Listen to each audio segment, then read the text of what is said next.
Добрый день, дорогие друзья! С вами Авдотья Федорова на канале «Звездные секреты».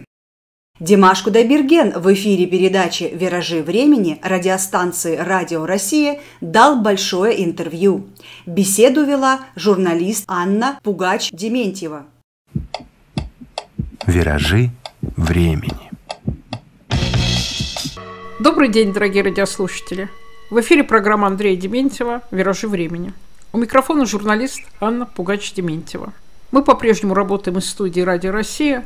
Наш сегодняшний гость – это молодой певец, но уже знаменитый, называют его мировой знаменитостью, казахский певец Димаш Кудайберген.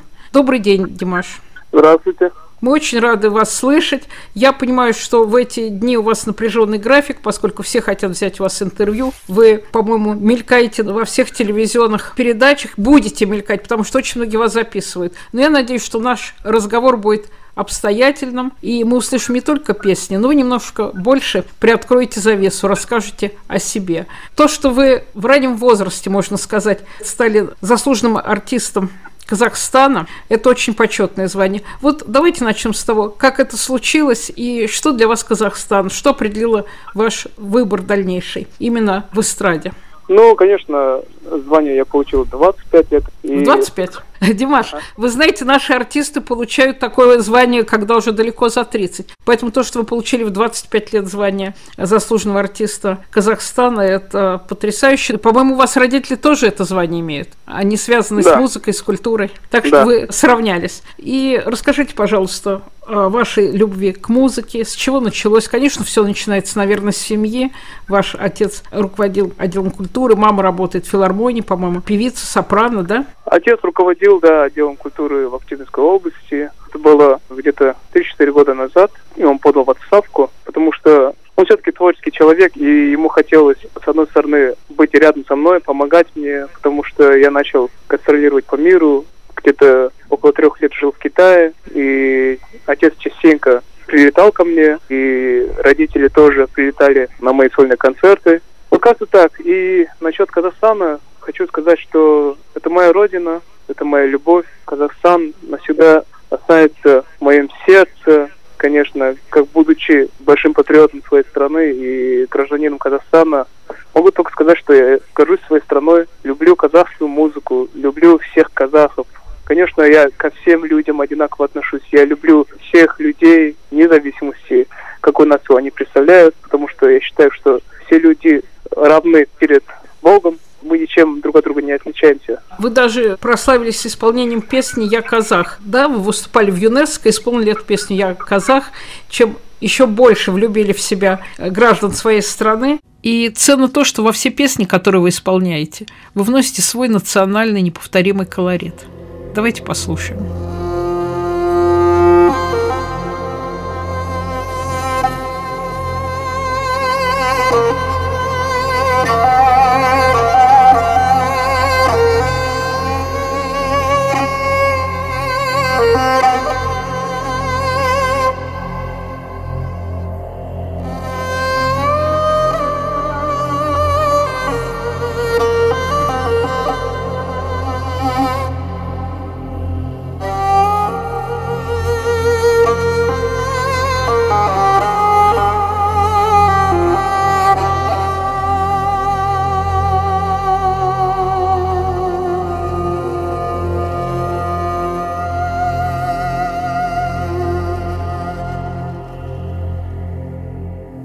Жанарымда жас бар ма,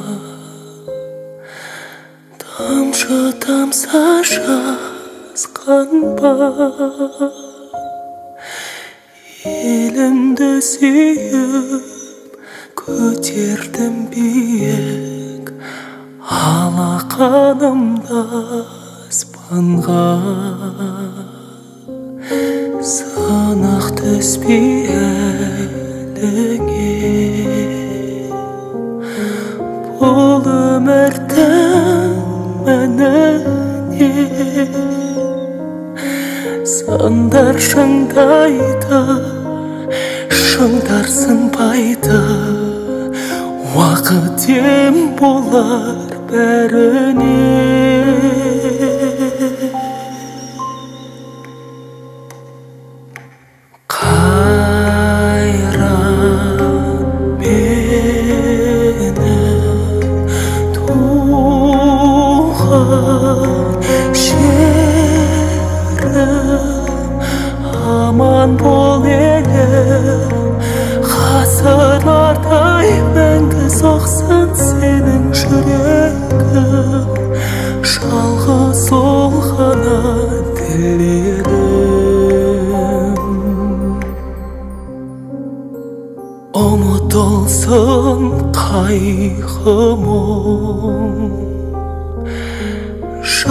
қарасын ай күнім шаттансын әрі қуансын сәби тілеймін әлем саулығы. И национальный колорит, который вы освоили еще с детства, вы привносите во все свои песни. Только как это удается совместить с китайским языком, поскольку вы хорошо знаете китайский и поете на китайском? Ну, китайский язык, к сожалению, мне не удалось все-таки освоить, но пою на китайском, потому что моя основная фан-база там. Это огромный рынок, надо постоянно давать фанатам то, что они хотят услышать. Это я, как молодой артист, понимаю и стараюсь угодить всем, конечно. Мы же все люди, мы хотим нравиться всем, как бы это нескромно не звучало. Стараюсь всячески контролировать свои поступки, потому что считаю, что мы должны думать о том, что на нас смотрят подрастающее поколение. И, конечно же, среди них есть дети, которые в дальнейшем хотели бы стать такими, как мы, артисты. Поэтому стараюсь контролировать свои поступки. Очень много моментов, когда вот говорят, что человек должен вести себя очень естественно. Мы немного отдаляемся от темы, но я хочу сейчас по этому поводу пару слов сказать. Многие артисты считают, что да, в жизни какой я есть, я должен на сцене оставаться таким. Но, с одной стороны, я соглашусь с этим, но, с другой стороны, мы же все понимаем, что мы можем немного грубо пошутить. И все эти наши шутки, они могут не восприняться людьми другими. Не быть восприняты, да. Да, да. И по этому поводу, мне кажется, мы все-таки должны чуть-чуть держать себя в рамках приличия. Вот. Ну, вы человек молодой, странно, что вы заговорили об этом. Обычно о таких вещах говорят уже люди более опытные. Очевидно, вас где-то что-то задело, или статьи, и публикации. Наверное, ваша ранняя слава и такое восхождение на эстраду яркое, наверное, породило какие-то отклики не всегда добрые. Так, поэтому вы сейчас на эту тему заговорили? Нет, не поэтому. Я прекрасно понимаю, что мы не доллары, чтобы всем нравиться, правильно? Мы не деньги, чтобы всем нравиться. Вот. Ну, есть такая шутечка. Расхожая шутка, да. Да. Не знаю, кто как к этому относится, но моя философия по этому поводу вот такова. Димаш, ну вы с раннего возраста начали выступать. Вы учились в музыкальной школе. Расскажите, как становятся мировыми звездами? Как вам удалось так быстро достичь таких успехов? Вас называют в Америке певец 6 октав, потому что диапазон вашего голоса огромен, и мало кому удается даже 4 октавы покорять, а у вас 6, то есть от лирического тенора до бельканта. Вас специально учили всему этому, или это природно было, и вам не пришлось проходить школу вокала? Ну, я занимаюсь музыкой уже на протяжении 22 лет. С 5-летнего возраста обучался в детской школе музыкальной в Актюбинске. Потом я заканчивал и потом дальше поступил в другую музыкальную школу, которая называлась «Дворец школьников». После окончания этой школы я дальше начал учиться в детской студии при областной филармонии в Актубе, в моем родном городе. И после этого я поступил в Актюбинский музыкальный колледж по классу академический вокал. Вот. Я там проучился 4 года. Потом после этого поступил в Казахский национальный университет искусств в Астане. Там проучился 4 года по классу эстрадно-джазового вокала. И закончил магистратуру по классу композиции. Сейчас учусь в докторантуре.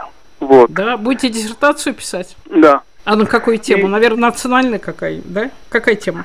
Ну, сейчас пока еще не можем определиться с темой, хотя пора бы уже.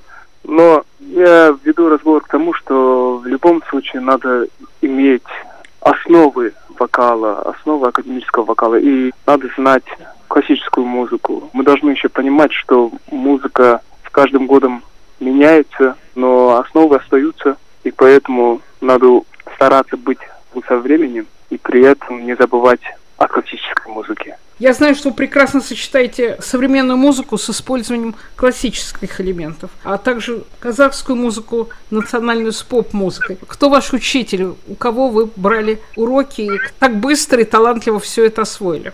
Мой вокальный педагог живет в Актубе. Он когда-то преподавал еще моей маме, когда мама была студенткой. Зовут моего педагога Марат Ужабаевич Атимов. Это тот человек, которому я очень благодарен. Он по-прежнему остается вашим педагогом или сейчас вы уже не нуждаетесь в педагогах? Ну, сейчас, по течению обстоятельств, нам очень редко удается видеться, потому что я постоянно за рубежом находился. Вот последние 9 месяцев только жил в Астане, прям постоянно никуда не выезжал. А он еще в Актубе живет, не в Астане. Вот, по этим причинам редко виделись.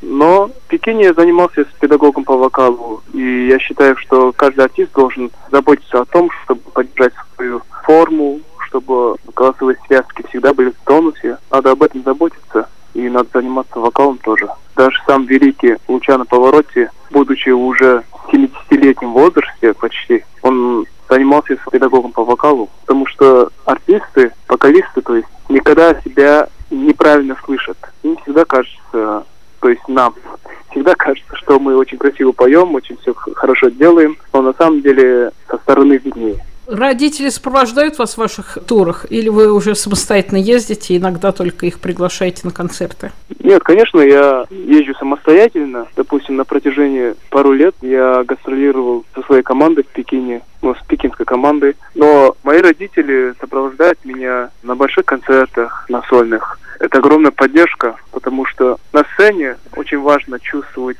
вот эту связь со своей семьей. Мы неразлучны практически. Мы каждый день созванивались, когда я был в Китае. Очень волнительно, когда ты стоишь на сцене и в зале сидят твои родители. Это вдвойне ответственнее, но приятнее намного. Димаш, у вас такие переполненные залы, стадионы, восторженные девушки, которые буквально пытаются каждый кусочек одежды заполучить. А уж когда вы проходите между рядами с песней, я видела в Кремлевском дворце, как они просто выходили из себя, что не могут до вас дотронуться, тот, кто сидел дальше. Вы спокойно относитесь к такой безумной популярности? Или все-таки это вас тоже греет и заставляет брать новые высоты? И вообще это как-то меняет вас? Во-первых, к таким моментам спокойно относиться невозможно практически, потому что это очень отрадно и радует. И я прекрасно понимаю, что в мире очень много талантливых певцов, талантливых вокалистов, но так Бог захотел, Аллах захотел, чтобы именно моя карьера пошла в гору. И я понимаю прекрасно, что это временное дело, так скажем. Артист должен понимать, что в любой момент может начаться спад карьеры. И для меня очень важно, чтобы на заре моей карьеры люди запомнили меня достойным, приземленным человеком, потому что я не маленький мальчик, который не понимает, что он натворил, с чем связался. Я понимаю, что у меня есть слушатели, я понимаю, что они меня любят. Просто я к тому, что этот путь певца, я хочу пройти достойно.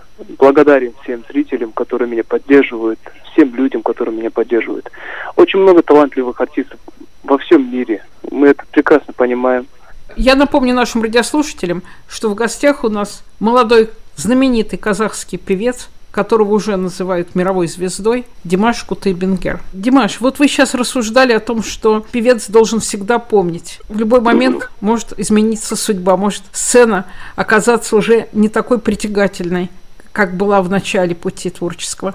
И поэтому нужно, наверное, вы имеете в виду иметь и какую-то еще специальность, чтобы потом перейти на другой уровень работы.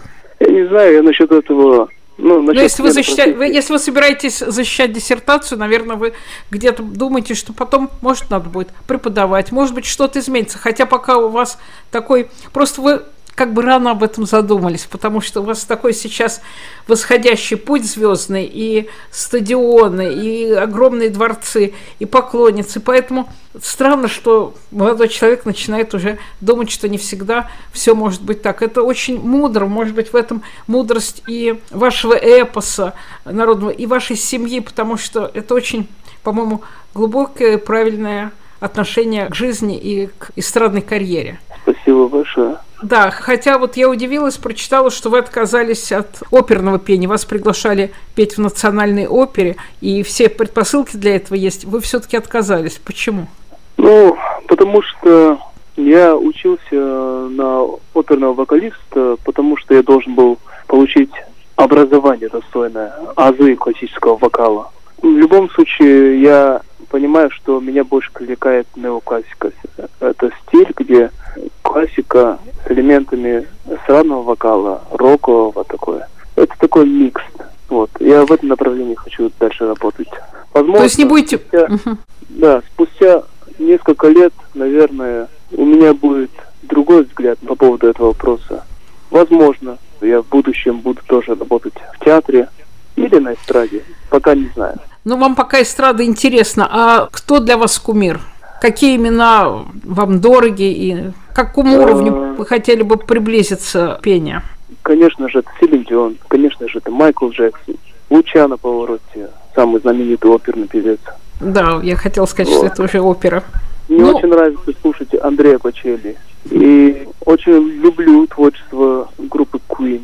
Есть еще несколько рэперов, которых я не отказался бы послушать. Эминем, например. Вас узнали и полюбили и в России. Россия тоже богата своими оперными певцами, замечательными голосами. Кто-то есть у вас из любимых певцов? Конечно же, Дмитрий Хворостовский. Это тот гениальный артист, которого мир, надеюсь, уже никогда не забудет, потому что он пел душой. Действительно, когда слушаешь Дмитрия Хворостовского, ты понимаешь, что профессия вокалиста полностью оправдана. А старшего поколения наших оперных певцов вы слышали? Козловского, Лемешева. Лемешев. Я даже в колледже пел из репертуара Лемешева арию Ленского. Шаляпин. Конечно, Шаляпин, он невероятный. Ну, я думаю, еще, может быть, к вам придет этот интерес к оперному искусству, и после эстрады вы попробуйте себя и на оперной сцене. Во всяком случае, например, Сергей Яковлевич Лемешев начал выступать в Большом театре в 30 лет. Димаш, а как вы оказались в Китае? Почему так прочно ваша сейчас музыкальная судьба связана с Китаем? Ну, я с ранних лет выступал на международных конкурсах, и как-то так само собой получилось, и в Китае узнали об этом, пригласили, и я принял участие на этом проекте I'm Singer, который перевернул мою судьбу. Вот. И все это произошло очень быстро. После выхода в эфир первого тура, на следующий день я понял, что меня начали узнавать на улице в Китае. Вот. И дальше пошло вплоть до того, что мы полетели на престижные музыкальные награды, как MTV Music Awards в Азии и в American Music Awards. Все случилось очень быстро и неожиданно. Как бы мы сейчас не стали бы говорить, что типа были к этому готовы, что мы шли к этому на протяжении нескольких лет. Конечно, ожидал я всего этого, конечно, мне всего этого хотелось, но я как реалист понимал, что возможно, в жизни все возможно, понимаете? Удачи. Ну, это вы, наверное, поняли, да, вы, наверное, поняли уже, когда почувствовали успех. К успеху нужно идти долгим и трудным путем. Вам было трудно учиться, или это все так легко для вас прошло? Я знаю, что трамплином был Славянский базар, и для вас тоже была неожиданность, что вы там получили гран-при. И неожиданно вы спели Беловежскую пущу. Вы раньше знали эту песню или перед выступлением вас ее попросили выучить? Я с детства знал эту песню. А у вас в семье на русском языке говорили? Потому что все-таки уже годы вашего рождения, когда русский язык не так был популярен на постсоветском пространстве, и старались учить английский, французский. Я знаю, что вы на 8 языках поете, да? Стараюсь, по крайней мере. Вам 3 года было, когда уже рухнул Советский Союз, и страны стали обосабливаться и все-таки стараться изучать европейские языки. А у вас в доме русский язык в ходу, у вас разговаривают на русском, читают на русском? У нас такой жесткий закон. Дедушка и отец, и бабушка, и мама всегда нас заставляли говорить на казахском языке. И я считаю это правильным, потому что каждый народ в первую очередь должен уважать свой язык и стараться побольше разговаривать на своем родном языке. И будучи казахом, я очень рад тому, что в такое трудное время я стал казахскоязычным парнем. Ну, уже, наверное, не казахскоязычным, потому что и в Америке, и в Европе вас знают, и вы поете на разных языках. Вот я только что сказала, на 8 языках, да? Пою-то да, но... Французский, испанский, не значит, что вы их знаете. А итальянский? Для оперного пения, конечно, в первую очередь итальянский надо знать. Да, когда я еще учился в колледже, мы всегда пели на итальянском языке, и пели русские романсы тоже, и пели на немецком, на французском, на итальянском. И я носитель казахского, русского, хромающего тоже такого. Не, у вас хороший русский язык. Спасибо. И английского ужасного, худо-бедного такого, английского. Какая песня ваша визитная карточка? Мы начали разговор, а вас, конечно, представить надо в первую очередь песни, которая для вас стала трамплином, для вас стала такой путеводной звездой. Какая? Эта песня, наверное, все-таки SOS, которая сделала меня, так скажем, как бы это нескромно не звучало, узнаваемым после проекта I'm Singer. Есть еще песня «Дайди Дау», казахская народная песня, да, в которой я участвовал на многих международных конкурсах. Димаш, по-моему, вы ее на Славянском базаре пели, да? Да, я ее пел в полуфинале. Как часто вы сейчас ее поете и востребованы она публикой? Потому что уже, наверное, новый репертуар наработался и новые песни полюбились. Но «Дайди Дау» для меня в моей жизни занимает, конечно, особое место, потому что когда мы для очередного конкурса делали аранжировку на эту песню, я в тот момент начал мечтать, чтобы я прокатился с этой песней по всему миру, чтобы собирал стадионы, чтобы иностранцы тоже подпевали и чтобы пели вместе со мной эту песню. Вот, поэтому эта песня для меня больше, чем песня. Я помню тот момент, когда на Славянском базаре я ее исполнял на сцене, я узнаю о том, что полуфинал телеканал «Россия-1» не будет транслировать просто, потому что это полуфинал. И вот а не Славянский базар, да, Славянский базар выходил в эфир со второго тура, то есть с первого финала и второго финала. Вот. Первый тур «Дайди Дау» так и не показали, я чуть-чуть расстроился из-за того, что казахскую песню не смог вытащить в эфир такого большого канала. Понимаете, юношеские амбиции, 20-летний парень или 19 лет, я даже не помню. И потом я победил на этом конкурсе, и меня пригласили спеть на гала-концерте, который транслировался на канале «Россия». И я помню, подошел к режиссеру и сказал, что вот эту песню я петь не буду, я хочу спеть «Дайди Дау». Вот они попросили меня, чтобы я спел другую песню, и они объяснили это тем, что все-таки казахский язык ограниченного пользования. Да. Вот. Гордость не позволяет это сказать. Но, конечно, казахский язык это же пока что не английский язык, хотя он очень богатый язык, но он малоизвестный. Очень напевный. У вас очень красивые песни. Очень красивый язык. Да. Я люблю этот язык. И потом они старались аргументированно все мне объяснить, то, что «Славянский базар» это та программа, которую смотрят на всех территориях бывшего СССР. В том числе и в Казахстане. Да. И я все-таки смог их убедить в том, что «Дайди Дау» молодец, вот молодец. Да, смотреться выигрышнее. Я просто сказал, либо я пою «Дайди Дау», либо я вообще не пою. Молодец. Характер есть у вас, да? Характер, да, не ангельский, так скажем. Нет, такая настойчивость. Я благодарен организаторам за то, что они поняли меня, с улыбкой так на лице помогли исполнить мою мечту. Добрые люди оказались. Представляю, как вас встречали в Казахстане, какое ликование было, когда эта песня прозвучала на казахском, да? Да, я помню эти моменты. И вы, по-моему, стали первым лауреатом стипендии президента Казахстана. Да. В становлении нужна всегда помощь, и нужно опираться или на учителей, или на свою страну, если вы ее представляете за рубежом. Как у вас складываются отношения с властью? На своем примере я могу сказать то, что я занимаюсь своим творчеством. Карантин, как вы? Просидели дома или все-таки вам удалось выехать в другую страну и выступать дальше? Если честно говоря, то я просидел в студии, работал.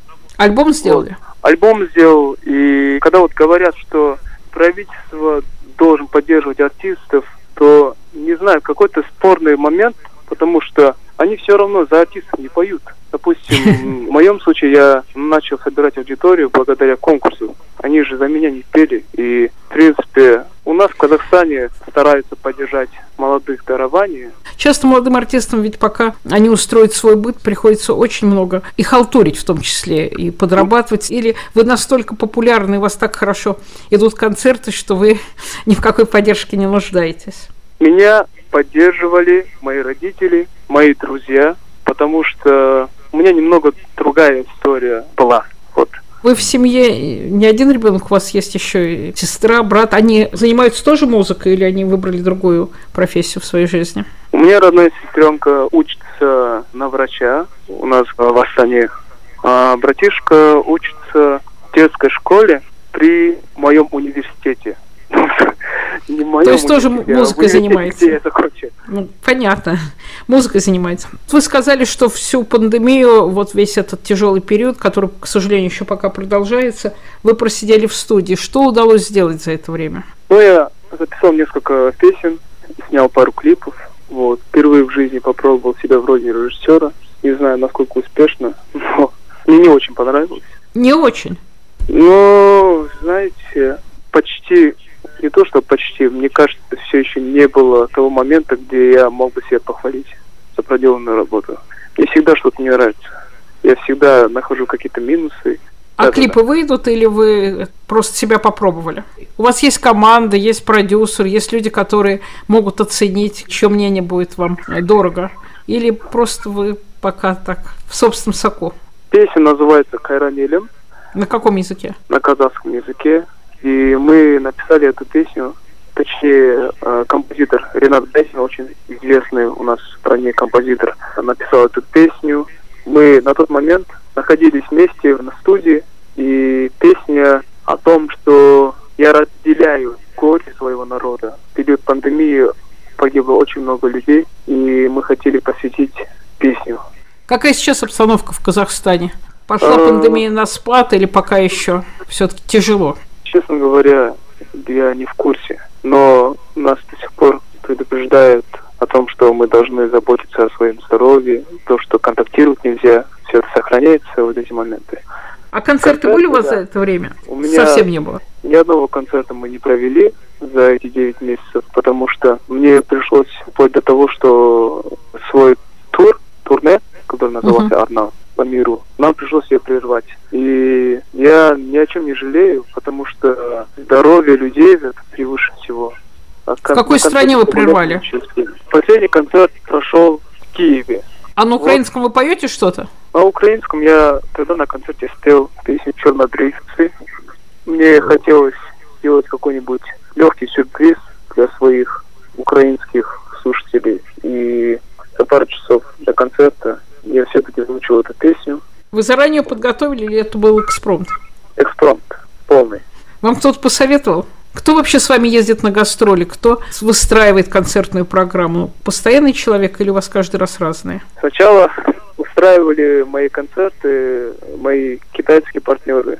Моя команда в Китае. Мы провели несколько концертов. И потом сейчас организацией занимается Хизри Аюбович.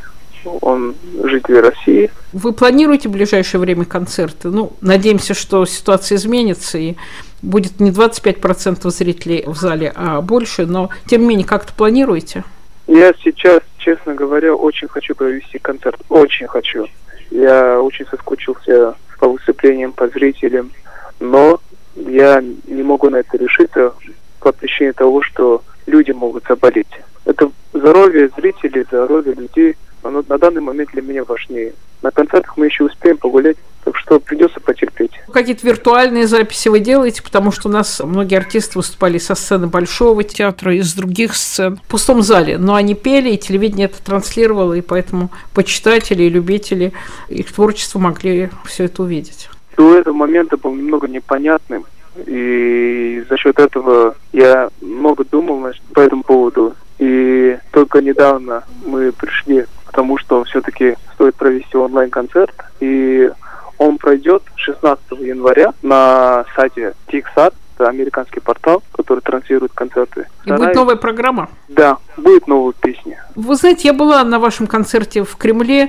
Конечно, это был оглушительный концерт. Особенно поразило то, что билеты были проданы на первый концерт. Это первый ваш концерт на такой большой сцене был в Москве. И сразу же был назначен второй концерт, потому что очень много желающих осталось неудовлетворенными. Они не смогли купить билеты. 6-тысячный зал. И на второй день 6-тысячный зал был такой же переполненный, и тот же восторг, и тоже огромное количество цветов. По-моему, вы не успевали передавать их своим помощникам. Но мне показалось, что, выступая на кремлевской сцене, вам нужно было немножко больше иметь песен российского репертуара на русском языке, потому что, все-таки Кремль – сердце большой страны. И хотелось, конечно, услышать при вашем таланте, вашем голосе, вашем знании русского языка. Вот мне показалось, что в репертуаре у вас практически нет русскоязычных песен.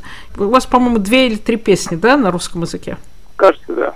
А почему? Ну, потому русский что... зритель очень-очень благодарный и благодатная почва для дальнейшего творчества, я думаю. Россия огромна, и традиции и эстрадной песни, и, конечно, классической также имеют не одно десятилетие. Поэтому, конечно, хотелось бы, чтобы вы более плодотворно работали с российскими композиторами. У вас очень удачная, по-моему, работа с Игорем Яковлевичем Крутым была, песня «Любовь уставших лебедей». Ну, конечно, мне напоминает ставшая знаменитой еще с 80-х годов песню Евгения Мартынова «Лебединая верность». «Ты прости меня, любимая, за чужое зло, что мое крыло счастье не спасло». Хорошо, что приходит новое поколение, и эта тема продолжается, и идет такая эстафета во времени и в музыке. Все продолжается. Да, я, конечно же, очень благодарен Игорю Яковлевичу Крутому.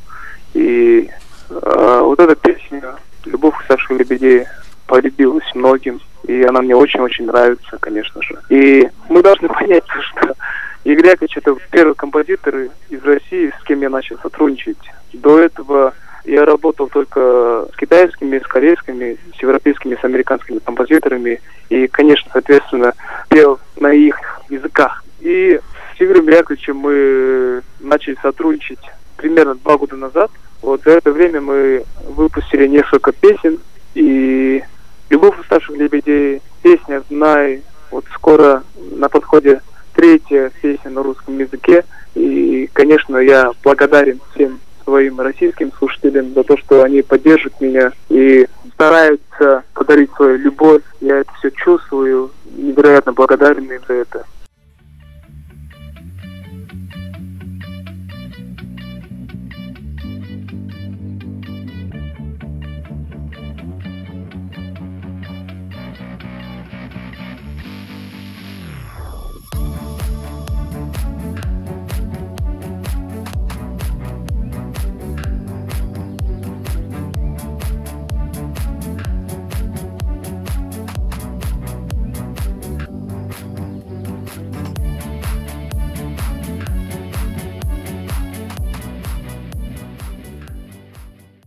Зрители вас любят. А как отношения с коллегами по сцене? У нас наш российский шоу-бизнес довольно сложный. И то, что вы поете живьем, и то, что вам, как говорится, все аккорды для вас доступны, и любая тональность, наверное, это многих удивляет, а кого-то и огорчает, потому что вы становитесь вне конкуренции. Вот как сложились отношения на нашей эстраде? Не знаю, потому что, наверное, начнем с того, что я все-таки казахский исполнитель, и мой взлет случился не в России, поэтому у меня нету такого общения с российскими артистами, только по этому поводу, я думаю. А в России среди артистов очень много хороших людей. Я, например, могу подчеркнуть Николая Баскова. Какой человек светлый, например. Он очень добрый. Вы с ним подружились? Ну, ко мне он очень хорошо относится. Я, соответственно, к нему тоже очень хорошо отношусь. Очень уважаю как народного артиста, как и человека. И Игорь Яковлевич, например, очень простой, несмотря на то, что он действительно крутой. Да, вот. Да, он соответствует своей фамилии. Александр Серов задолго до вашего такого потрясающего взлета, только первый раз, когда вас увидел, он сказал, он будет мировой звездой. И приятно, что его пророчество сбылось. Они раньше ведь много работали вместе с Игорем Яковлевичем. Вы, по-моему, что-то поете из их репертуара? Да, я спел песню «Любовь похожа на сон» на концерте, посвященной творческой деятельности Аллы Борисовны Пугачевой. Игорь Яковлевич позвонил мне и предложил вот эту авантюру. И, конечно же, согласился, но понимал, что перепеть оригинал все-таки получится, потому что эта песня полюбилась всем благодаря голосу Аллы Пугачевой, ее мастерству. Но я старался спеть ее со своей историей, преподнести так, чтобы это звучало немного по-другому, чем оригинал. Ну, так и должно быть, конечно, вы свое прочтение дали. Скажите, а что сейчас вы представите, что мы услышим на песне года? Будет новая песня, называется «Я скучаю по тебе». Автором слов выступил Игорь Николаев. Музыку сочинил Игорь Крутой. Мы желаем вам успехов. Надеемся, что ваш репертуар будет расширяться, что коллеги вас будут любить, это очень важно в творческой среде, и что ваш путь будет такой же светлый, каким вы предстали сейчас перед нами в этом небольшом интервью, человеком светлым, добрым, мудрым, умным, как и должно быть у талантливого человека. Все светло и достойно. Поэтому мы вам желаем успеха и будем ждать новых песен, будем ждать вас в России и будем надеяться, что ваш репертуар на русском языке будет расширяться. Спасибо вам большое. Спасибо огромное. И, пожалуйста, новогоднее пожелание нашим слушателям. Желаю вам всего самого наилучшего, чтобы все ваши заветные мечты сбывались. С любовью, Димаш Кудайберген.